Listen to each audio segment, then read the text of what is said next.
Isang masayang gabi mga kaabante. Ako po yung lingkod na nag-iisang tigasing tagapagtanong. Your universal online host, Jigo Postolero, para sa programa Kwento Mo ang Bida, Jigo Live. Kaya sa mga viewers natin worldwide, syempre, no?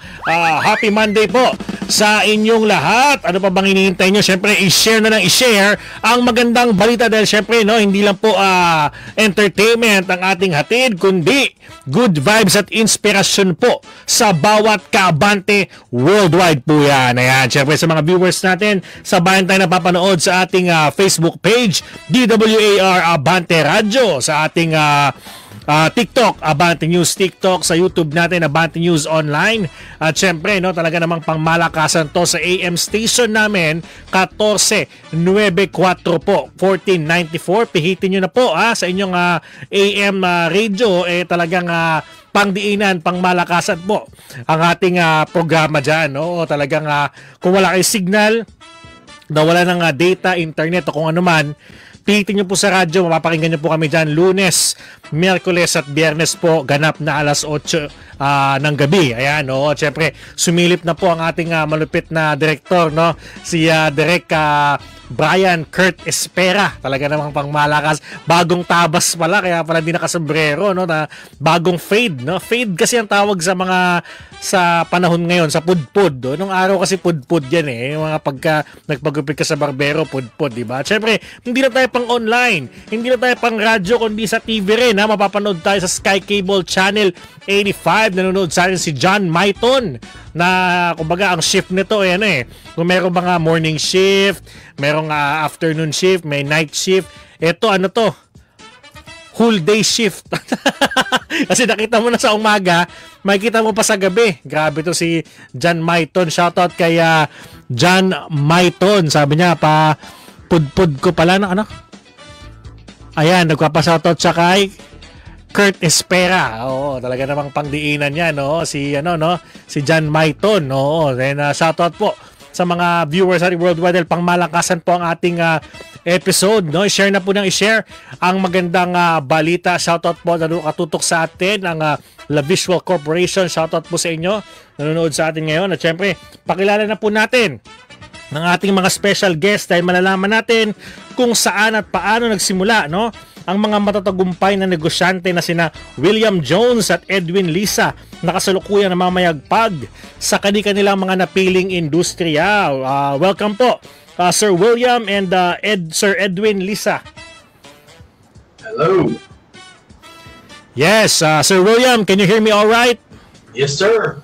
All right. Okay, how about Sir Edwin? Yes, loud and clear. Ayun, okay. So, kamusta po? Kamusta, Sir Edwin? Ikaw muna. Yes po. Ano po ba yung natin? Science natin. Kamusta po? Ay, mabuti na po. At ako ay galing lang sa aking clinic. Muna, no? Naghahanap buhay. Okay. Bago tayo mag-online. Ayun, no. So, thank you for that pa rin sa inyong time po, no? At napagbigyan niyo po kami.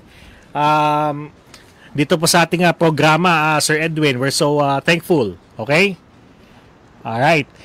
Sir William, how are you doing, sir? How was it going? Okay na. Kamusta, sir? How are you, Sir William? I'm doing good. Okay na. Nagtatagalog kayo, sir? Wala. Okay. So, kailangan muna natin malaman, no, bago natin alamin kung paano kayo nagtagumpay, or should I say on how do you succeed on your particular business on a industry that you've chosen. We just want to know your humble beginnings. So let's start with Sir Edwin. Sir Edwin muna. Sir Edwin, bago po kayo mapunta dito sa sarili nyong aesthetic clinic, paano po ba kayo nagsimula? Paano po kayo napunta sa industriyang ito? Ang brand ko kasi, or ako ay nasa 20 years na sa this industry, all about beauty. But I started with beauty also, but also only for men. So, meaning, ako ay nasa barbering at time, 20 years ago. Okay. And after 2 years, into salon industry.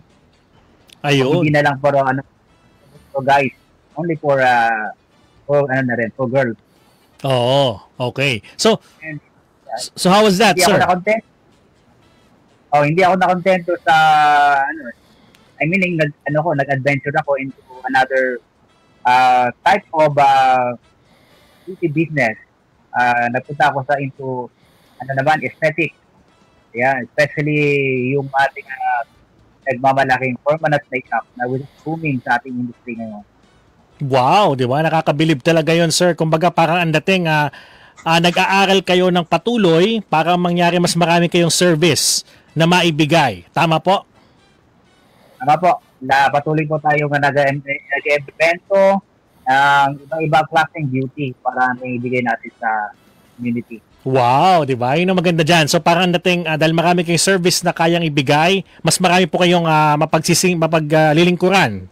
Yun po nakikita kong ginagawa ninyo, Sir Edwin. Marami po tayong nakikater na tao. Ayun. Marami na ibang klaseng beauty. Very well said, Sir Edwin. So, let's go with Sir William. Sir William Jones, I just want to know your humble beginnings, sir.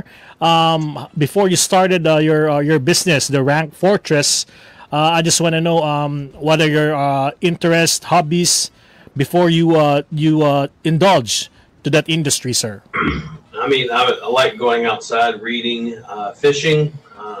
This is basically, I mean, I love going places. We just got back from Dumaguete and going out to the nature and everything. So that's a little bit about me. I mean, I don't do too much. I don't like going the big cities. Too much traffic, especially in Manila. Yeah. So you're allergic to traffic, Sir William. Is that right? Traffic. Okay. So how was in Dumaguete? How was there? We went to I forget where, but it's waterfalls, and it's just a beautiful place. Okay. Honestly. All right. So how do you started with the Rank Fortress? So how do you came up with the idea, or is it a group or a company, a corporation? Yeah, I mean, I did SEO for over 20 years by myself. I was a freelancer. Okay. I was freelancing. I didn't know what a virtual assistant was, or remote work, or anything like that. I just knew people would pay you to do work, and you didn't have to be in their office. When I moved to the Philippines, I didn't come here like most foreigners did. I come over here mainly because I had lost my two biggest clients. So I lost almost $7,000 a month. I'd already bought plane tickets to come over here with myself, and my wife, and then we had 3 kids. So those were non-refundable tickets. We came over here to restart our life. And then within, a year or less, pandemic happened and everything, but we went from having 3 to 4 clients to over 50 in less than 3 months. And then now we have over 5,000 clients, and we have 2 agencies about to start a 3rd one. That's very nice, Sir William. So it means that you don't have any regrets of restarting your new life here in the Philippines. Zero regrets. Yeah, that's very nice to know, sir. And let's go back to Sir Edwin. Sir Edwin Lissa, kailan niyo po na-realize, sir, na na-establish niyo na po ang pagpasok sa aesthetic industry po natin? Alam ko marami po tayong mga kakompetensya, kalaban, pero paano po kayo nag-stand dito? At kayo po ay kasalukuyan nakakatanggap po ng mga parangal, Sir Edwin? Naramdaman ko yun, yung establish yung brand ko after 10 years. Hindi madali. 10 years, after 10 years doing a different kinds of services. Okay. And like developing the process of beauties, training, and I'm also offering training aside from doing service. That's nice. So, parang ang dating, Sir Edwin, dahil sa quality ng service na ginagawa ninyo, yung mga tao nandyan na, naging permanente na sa inyo, kaya nagpatuloy, gumanda pa yung word of the mouth, kaya nasabi nyo na establish na kayo sa industriyang ito. Yes, pabalik-balik na lamang yung mga client ko na yung quality service. Okay. Edwin discount. Wow, di ba? Recommend to other relatives. So, napakaganda the best work, marketing is word of mouth. Ayun, tama. Yun ang importante dyan, yung good service na patuloy na nagpapasa-pasa, Sir Edwin, at nakakatulong yan, no? Sa paglago ng inyong negosyo. Dahil kumbaga kayo ginagandahan nyo yung kanilang experience, sa madaling sabi. Right. Yes, okay. So, Sir William, I just want to know, sir, when was, can you tell us the story, or when was the time that Rank Fortress, or should I say your business, is technically growing? When did you realize that, sir? So right before COVID, okay. I had, actually my wife had told me, said, why don't you try getting clients? And because I had 20 years in SEO industry, or search engine optimization and web design. And okay. So I started going in Facebook groups looking for people that are hiring, and I had a client hire me for about $800, and $800 a month, 160 hours a month, working 11 p.m. to 7 a.m. So that's when I discovered Philippines was the VA capital of the world, and I started discovering what it meant to be a VA and work at night, and then taking cat naps during the day and everything. And then I started doing lead generation for myself and trying to get clients. I was doing it 7 days a week, 8 hours a day. And I went from 4 clients to over 50 in less than 3 months. And at that time, that's when I started training Filipinos to do what we do. And we also started doing training them and developing our business and everything. And since then, we've blossomed into what we are now and have over 5,000 clients, and we have over 80 employees. We run pretty much 24 hours a day, 5 days a week.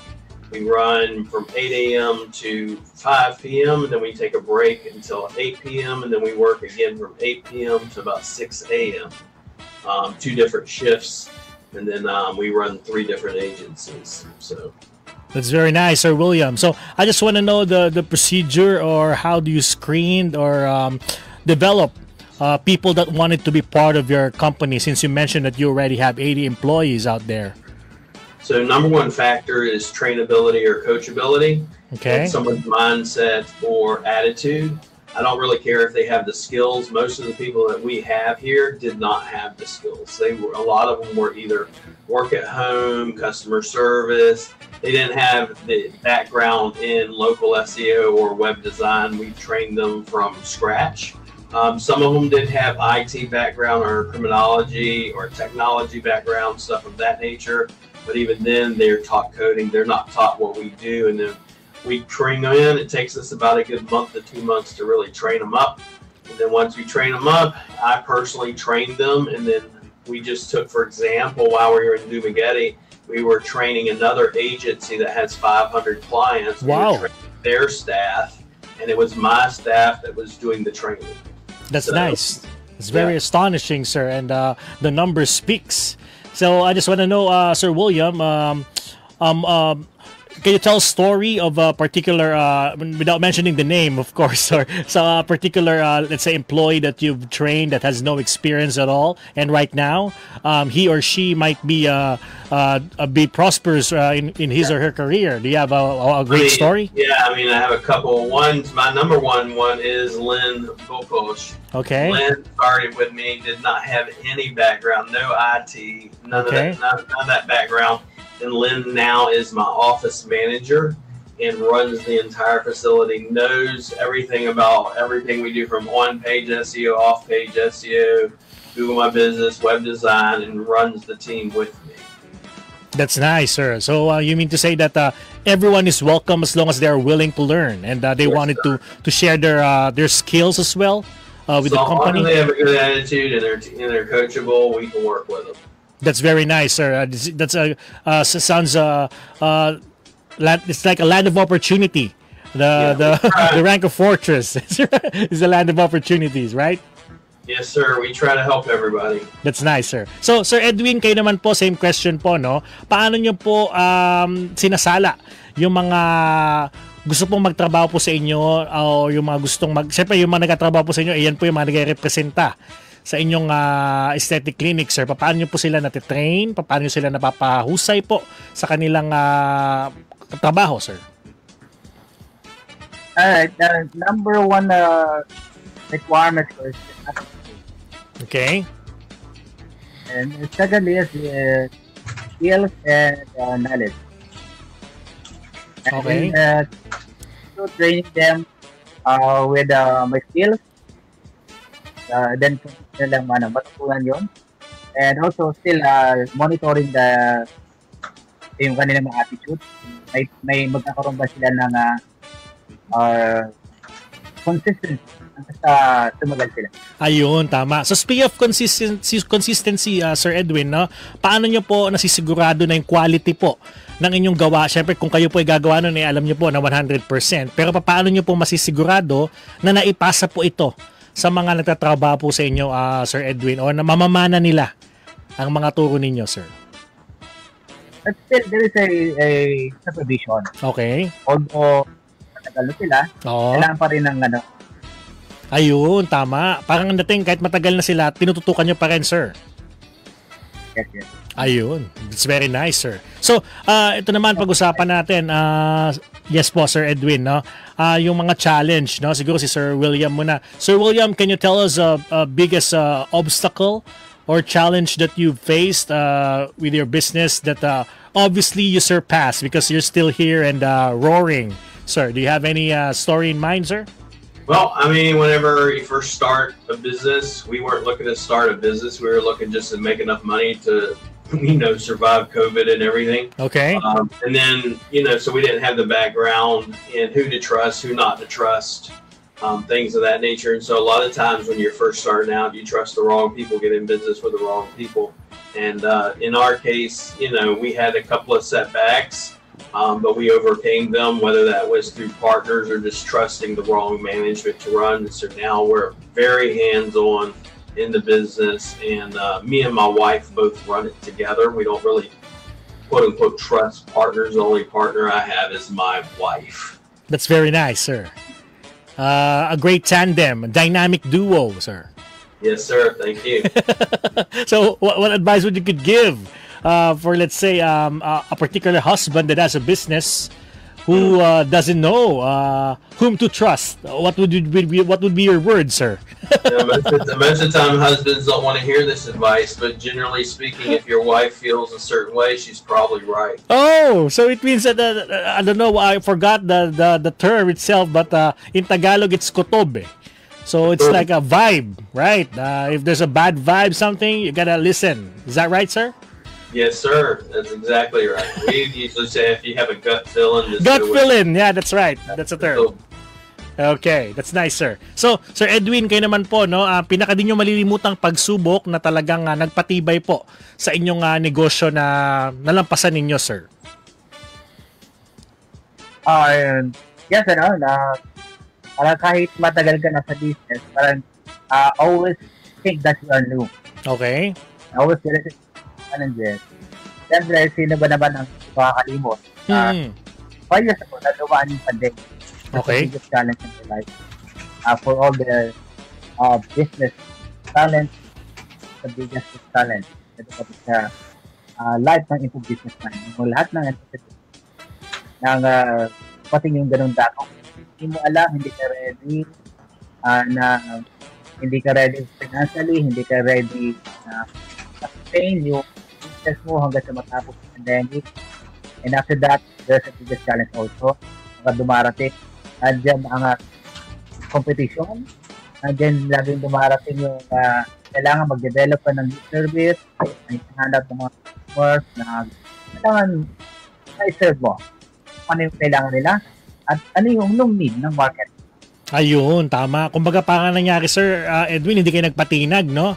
Kahit pa pwedeng sabihin na isipin mo na lang yung sarili mo, magpahinga ka, magpaka-healthy ka na lang. Pero kayo ay nagpatuloy pa rin, Sir Edwin. Grabe po ang inyong determinasyon, sir. Ano po nagpapatibay sa inyo, sir? Bakit kayo nagpapatuloy pa rin kahit may mga ganong klase ng pagsubok na dumating?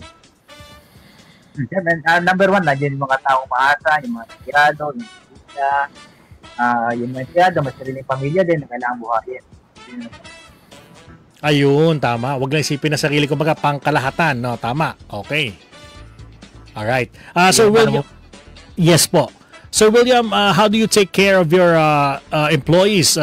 That's why they keep coming back, or let's say they are adding Something like that? You're getting I bigger? mean, we have a high retention rate. We haven't had, in the past probably 4 months, I haven't had not one employee leave or file resignation or having to fire, no IRs, I mean, nothing of that nature. We just overall create a fun environment to be with. You know, we reward our employees. So, for example, we do other trainings and we give them bonuses and things of that nature, rewards financially, not only financially, but more than anything, I tell people 80%, over 80% of employees and staff actually do not leave because of money. They leave because they don't feel appreciative or they don't feel like there's a bigger or higher cause. And so our higher cause, for example, my wife is an ex-OFW, so we started a foundation. We're in the process of starting. It's called Bring Them Home. Bring Them Home, being bringing home OFWs, in this case, that work abroad, have left their family, and like in my wife's case, left her kid behind to go earn money and then send back to the Philippines. In the case what we're doing, we're bringing people in. Maybe you don't have any experience, we'll train you up, we'll give you a job, and then that way you never have to leave the Philippines and you can earn a sustainable wage. Okay, so I just want to know, Sir William, I'm just curious if you've been tempted to, let's say, invest in other foreign country as well, or you just want to stick here? Absolutely not. Stick here. Okay. So what I have people all the time asking, they want me to hire them, and they'll be from either, you know, different parts of the world, and I do not hire other people. I had one person that was working and he's in Pakistan, and he only does one specific job, but outside of that, that's the only person. Okay. Everybody else is 100% office based and 100% Filipino staff. That's nice, sir. 100% Filipino staff. So what can you say about Filipinos, sir, in general? I mean, jokingly, I just told the boys I went to Dumaguete with. You ever see the Minions? Yeah. The Minions, they're funny, they're joking around all the time, Yeah. They're laughing. And we went to sleep together, and I told them the only reason I knew y'all were asleep is y'all stopped laughing. And they like to drink, they like to have fun, and they like to just, you know, carefree. And even if things are going bad, they still are, you know, happy individuals. Whereas if a tragic event happened in the States, everybody would be talking about it. Whereas over here, things happen, and we just kind of go with the flow. Yeah. And, so I really love that about Filipinos. Also, one of the things that really stuck my heart when I came over here was, I didn't know when I first visited my wife, hey, you got to call your bank and tell them, hey, I'm visiting the Philippines, please don't freeze my money. And they froze my account. And when I got here, I was at the airport, and the guy was like, do you have a ride? And I said, no. He asked me what country I was from. I said, the States. He said, well, you definitely have money. I said, no, I don't. I have like 400 pesos or whatever, like $8. And then he brought me to his store, and he allowed me to sleep on his couch while I waited for my friend to wake up in the States, and they'll send me some money. And then he also put me in a hotel. It's Ocean Ways or something off of Airport Road. And then he checked on me every day until I got my money, and then I paid for the hotel. But that being said, is if that had happened in the States, I would have been out on the road. And this Filipino took the time to let me come into his shop, take me to his shop, let me rest, and then put me in the hotel and give me something to eat and make sure I was okay. Do you remember the name, Sir William, of that kind-hearted Filipino? I do not remember his name, but I went to go back to where his store was at, and then it was not there. Okay, but whoever it is, sir, maybe he's watching right now. Yeah. What are your message to that kind-hearted Filipino? I appreciate all of his hospitality, and I just thank him so much, you know, because without him, I probably wouldn't even be here. That's very nice, sir. So, okay, Sir Edwin, no, kayo po ay kasalukuyan po, no, na kayo po ay paparangalan sa parating na 3rd Philippines Finest Business Awards and Outstanding Achievers ng 2025, sir. Ano po masasabi niyo na dumating na kayo sa punto na nare-recognize na po kayo, Sir Edwin Lisa, sa inyong aesthetic clinic, sir? At isang karangalan yung bigyan tayo ng award, ng Philippines Finest Award. Actually, ano ba lang, no? Third quarter pa lang. I mean, third month of the year. Okay. Pero yung award natin, ano, by December pa. Oh, Thank you so much. See you this September. Ayun, di ba? Sir William, I just want to ask as well, no, about how do you feel about the recognition that you're gonna receive in the 3rd Philippines Finest Business Awards and Outstanding Achievers of 2025 for the Rank Fortress, sir. Yeah, I mean, it's amazing. First time I went there was last year, and it was an amazing experience. I'm looking forward to this year's as well. And I appreciate them nominating me, and I appreciate everybody that's a part of it. And hope to meet lots of new people there and meet everybody. All right, that's very perfect, sir. So, Sir Edwin, ano pong advice ang mabibigay ninyo sa mga kababayan natin na gusto pong sumubok din po sa pagninegosyo, lalo na po sa inyong industriya, sa pagpapaganda, aesthetic clinic po, sa Bros Aesthetics po? Ano pong mabibigay niyo pong payo, Sir Edwin Lisa? Well, to all kababayan, yung mga gusto mag-start ng business, always look for your passion. Okay. Yan. That passion is number one. Kasi anything in this world, dapat masaya ka sa ginagawa mo while earning. Very well said, Sir Edwin. Kumbaga, pag masaya ka, hindi mo mapapansin na nagkatrabaho ka. Ginagawa mo lang kung anong gusto mo, kumikita ka pa. Ang galing. Yes po. Tama.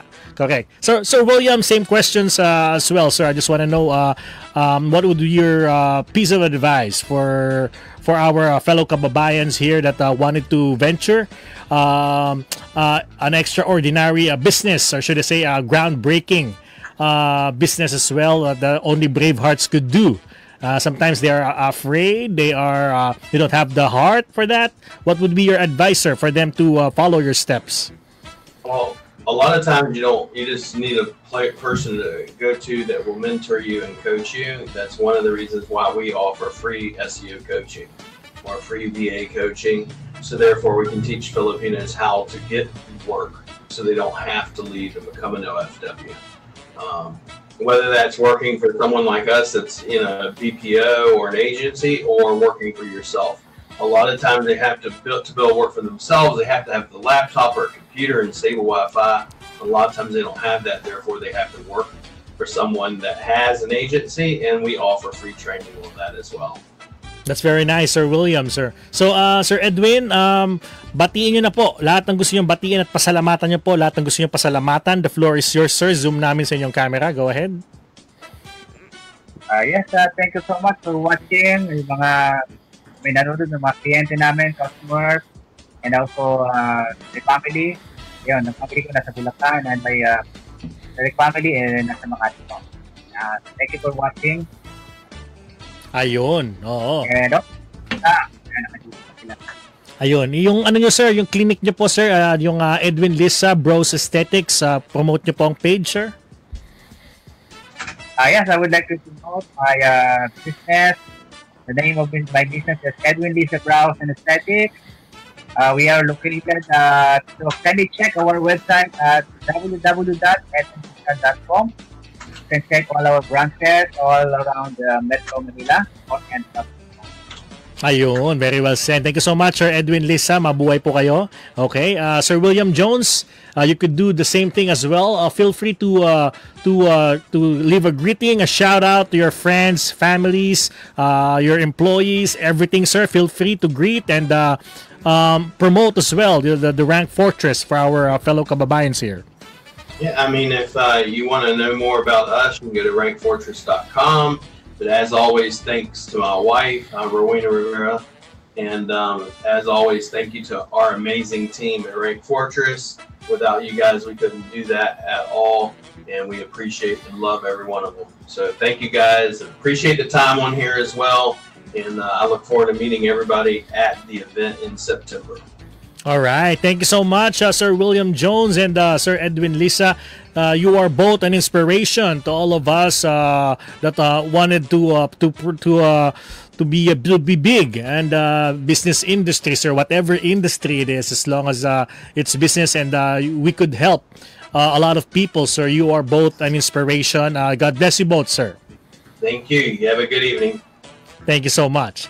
At syempre maraming salamat din sa Visual Corporation for leading us, no. Nagbibigay sa atin ng mga taong mafi-feature natin na may magandang kwento po kagaya nila, 'di ba? Baka akala commercial, hindi po 'yung commercial. Ito po kumbaga inaalam natin 'yung kanilang pinagdaanan, paano nila itinaguyod ng kanilang negosyo, paano na napalaki Yun po ang hangarin ng ating programang Jigo Live para ma-inspire po yung mga kababayan natin. Malay natin may mga viewers tayo dito na talagang yung linya nila, yun yung linya tinatahak ng isang tao kaso sila ay naho-hopeless, di ba? Kaya talagang saktong-sakto po na malaman po ang kwento ng mga nagtagumpay na o let's say nalampasan na po yung mga dagok, no? Pag ikaw ay nagsimula sa ganitong klase ng negosyo.